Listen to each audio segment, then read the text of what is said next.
Hey everyone, in this lesson we're wrapping up arrays. The last thing we're gonna look at is strings, but before we jump into that, let's try working with text using only what we already know. What kind of simple tasks can we come up with? Well, for starters, let's try allocating memory to store some text. Since text is just a sequence of characters, using a char array is a perfect fit. But how many characters do we actually need? We don't know, because the user is going to input the text. Still, we need to specify a size for the array. So what do? We could just make the array big enough that the user probably won't ever hit the limit, like say 100 characters. That should be enough. Next, we want the user to actually enter the text. So how do we do that? Right now, we only have stdcin, which lets us read one value at a time. So in this case, that means one character at a time.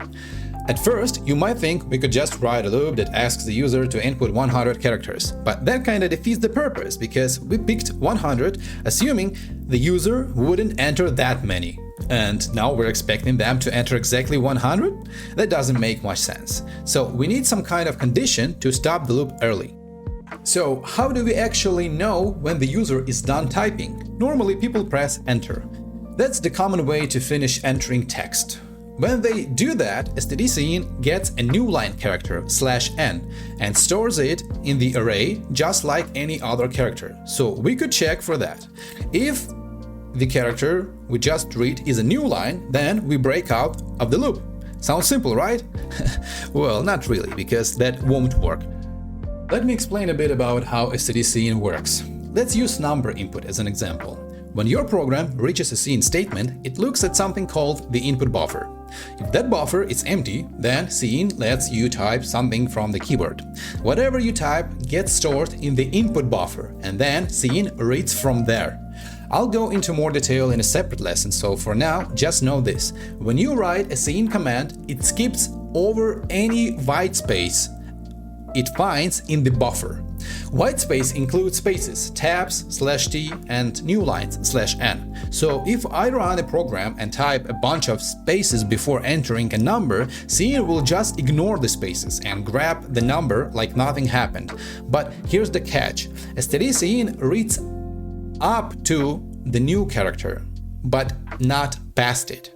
Every time you hit enter, you're adding a /n into the input buffer. Cin reads everything before that /n and then just leaves it sitting there in the buffer. So when you're reading characters one by one, we can't rely on detecting the new line because cin will just skip it. You might be thinking, okay, I'll just type the whole text in one go and press enter.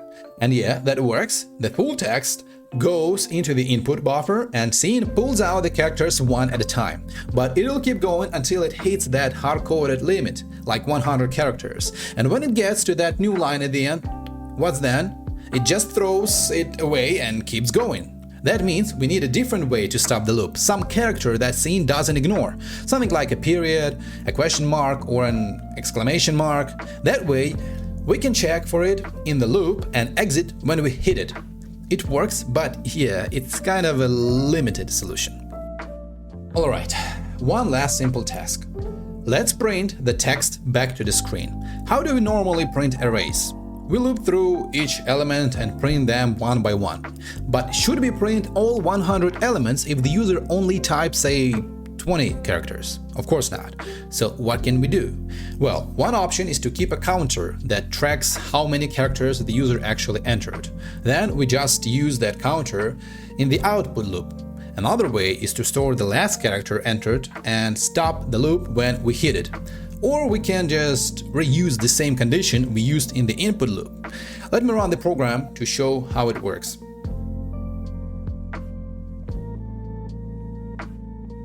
In C++, there are actually some handy shortcuts for working with text that make life a little easier for programmers. Even back in the C language, there was this thing called a string. A string is basically an array of characters that has a null character in it. The null character looks like this, /0. It's special because it marks the end of the text in the string. Thanks to this marker, working with character arrays is way easier. In C++, we still have those same strings, so everything that worked in C still works here. But C++ also gives us a special tool called std_string, which I'll talk about much later in a future lesson. So when it comes to working with text, you kind of have two options in the language. The strings from C are actually called C strings. And that's what we're gonna be working with today. That's why the lesson is named the way it is. But just to keep things simple, I'll just call them strings for now. Alright, let's get into the specifics. There's this character, /0, which is called the null character. It's used to mark the end of the text inside a character array. So what's a string? A string is basically a character array that has at least one null character somewhere in it. The array can have any number of null characters placed anywhere, but as long as there's at least one, we can treat that array as a string. Let's circle back to the null character for a second. I remind you, every character has its own index and is stored in memory as a number. The index of the null character is 0. So when you use list initialization with a char variable or a char array, that variable or those elements get initialized with the null character. When you do partial list initialization for an array, any elements you don't explicitly set get automatically filled with zeros, and that turns the array into a string. I also wrote a few examples of initialization, and we need to go over them. The array R1 is not a string because none of its elements have been initialized yet. The array R2 is also not a string because we initialized every element manually and none of them are the null character. But all the following arrays are strings. R3 is a string because we manually put a null character in the last element. Array 4 is a string because we used default initialization, which sets all 100 elements to the null character. And R5 is also a string because, first of all, we manually inserted a null character into it. Second, there are at least 3 null characters in there already. And third, list initialization automatically filled the remaining elements with null characters. And now we're getting to a new thing. Initializing with a string. If you want to create a string and give it some starting text, you can just assign a string literal to your array. The compiler will copy the characters H, E, L, L, and O into the array, and then it'll fill the rest of the elements with null characters. Super convenient. You can also assign an empty string literal to an array. In that case, it's pretty much the same as doing an empty list initialization, meaning the array gets filled with null characters. Remember how with list initialization, the compiler can figure out the size of the array for you, so you don't have to write it manually. Same thing happens with string literals, but there is a little twist. Don't forget about the null character. The size of the array, R8, is gonna be 6. The first 5 characters are the letters from the word, and the 6th character is the null character. Just be careful, because if you ever try to stuff more text into that array, it simply won't fit. Now, let's talk a little more about string literals. Here's the thing. Every string literal is actually a constant array with a fixed size. So the string hello world is a constant array of 12 characters. The first 11 characters are the letters from hello, then the space, and then world. And the 12th character, that's your null character. If you hover your mouse over it, you'll actually see confirmation of that. Knowing this, you can kind of mess around with string literals, like you can grab their address, dereference them, or even use indexing to access individual characters. Even though that's not super useful, we're definitely gonna have some fun with it later on when we get into pointers. Alright, so we just saw the first big advantage of working with strings, string initialization. So let's move on to the second big plus, printing text to the screen. Here's the deal. stdcout can work with arrays. But if it's not a character array, like if the elements are int, double float, or whatever, and you try to print the array, stdcout doesn't really know what you want it to do. So instead, it just prints the address of the array, not the actual elements. That happens because, remember, the name of the array is basically its address in memory. So when you say, hey cout, print this array, it's like you're really saying, hey, print this address right here. And yeah, if you run the program, you'll literally see a memory address show up.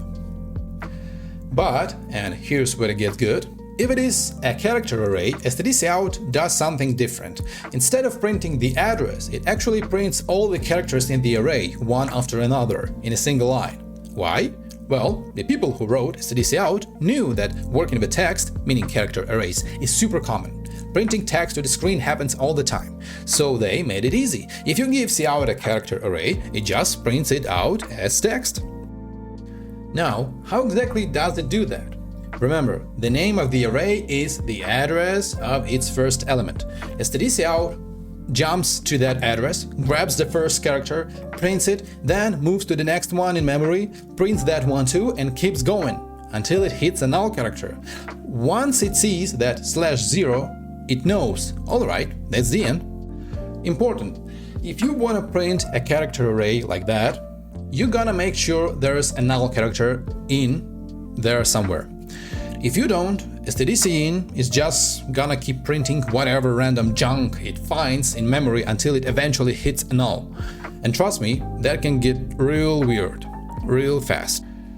Alright, let's see it in action. First up, we've got an array that's not a string. None of its elements are initialized, so when I run the program, I get a whole bunch of random garbage characters. That's just random memory values that cout is trying to print as if they were legit characters. And by the way, even though the array only has 5 elements, you might see way more than 5 characters printed. Why? Because again, cout keeps going until it randomly stumbles across a null character somewhere way out in a memory. And every time you run the program, the output might look different because memory changes each time you restart. Next up, the second array. This one is initialized, but it's still not a string because we didn't include a null character. It's got 5 elements and we set them all up manually. When I run it, you'll see the word hello at first, but then chaos. cout keeps digging through memory looking for that missing null character. And finally, the third array. This one is a proper string. So when I run the program, I only see the actual text, nothing extra, super clean. And there you go, another nice thing about working with strings. By the way, this is exactly how string literals work too.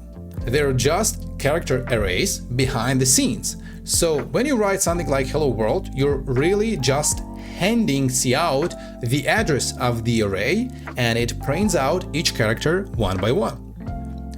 The next big advantage when working with strings is input. So here's the thing, stdcin doesn't know how to work with regular arrays. If you try to read into a regular array, you'll get a compiler error. But if it's a character array, then stdcin can actually write into it. How does that work?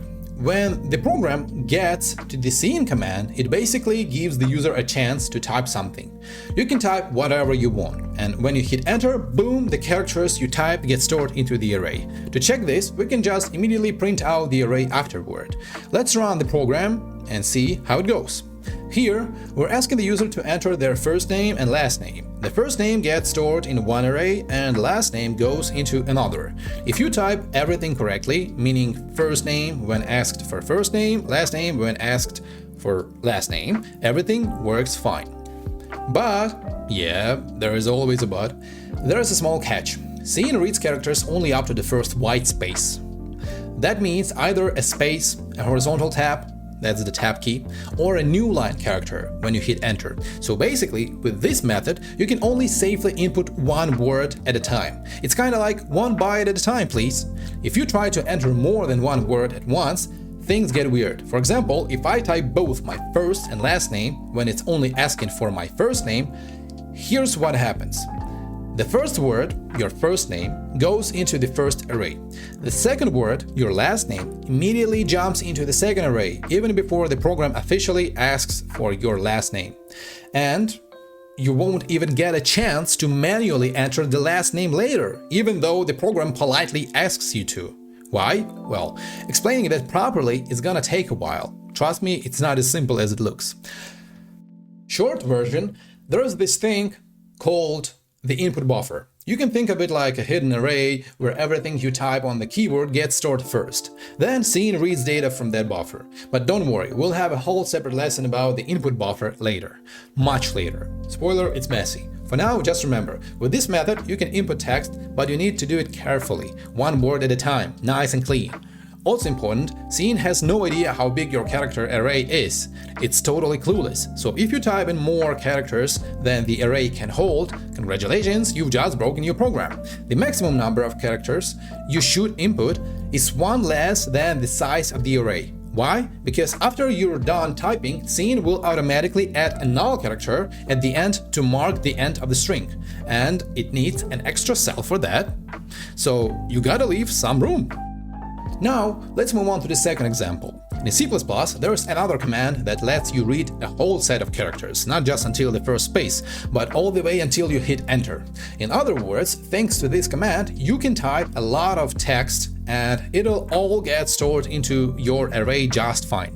This command is called scene.getLine or just getLine. Technically speaking, it's a method of the std_istream class, and scene is actually an object of that class.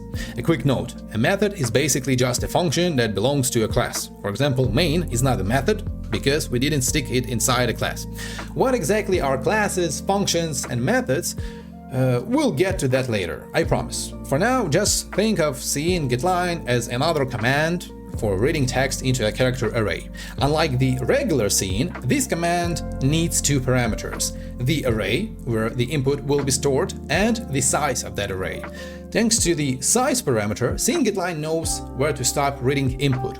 It will stop under one of two conditions: either when the user hits enter, new line character, or when it reads one less than the given array size. Let's say we have an array with space for 10 characters. If we run the program and type 9 or fewer characters, everything works perfectly. Scene.getLine will read the input into the array, and then some other command can print it back out to us. Notice that we didn't manually initialize the array, but getLine automatically adds a null character at the end, turning it into a proper string. But if we type 10 or more characters, here's what happens. Scene.getLine reads only the first 9 characters, then adds the null character at position 10, and then cout prints the array normally. Sounds good, right? Well, not entirely. All the extra characters you typed stay in the input buffer, and if you try to read more input afterward, you're gonna have a bad time. We'll talk about fixing that later. So again, with scene.getLine, you can safely type a lot of text up until you press enter, but you need to make sure not to exceed the size of the array. Otherwise, problems. And that's it for now. We've covered the two main commands for reading text into character arrays, scene and scene.getLine. Feel free to use them for now. They'll get you pretty far. Later on in the course, we'll dive into other functions too, like scanf, gets, fgets, getchar, scene_get, and a few others. We'll tackle those once we know a bit more about C++. For now, just stick with what we learned today. You're good. Now you're ready to write programs that work not just with numbers, but with text too. For example, you can ask the user to enter their email and password and check if the data is correct. You can write programs that count the number of words in a text, count characters, count spaces, turn lowercase letters into uppercase, search for words inside a text, and so on. Seriously, come up with little tasks for yourself and practice. The more you play around with this, the better you'll get. And with that, we're officially done with arrays for now. In the next lesson, we're finally going to talk about functions. That lesson is going to be very long, so I'll need quite a bit of time to prepare it properly. I really hope you'll be looking forward to it.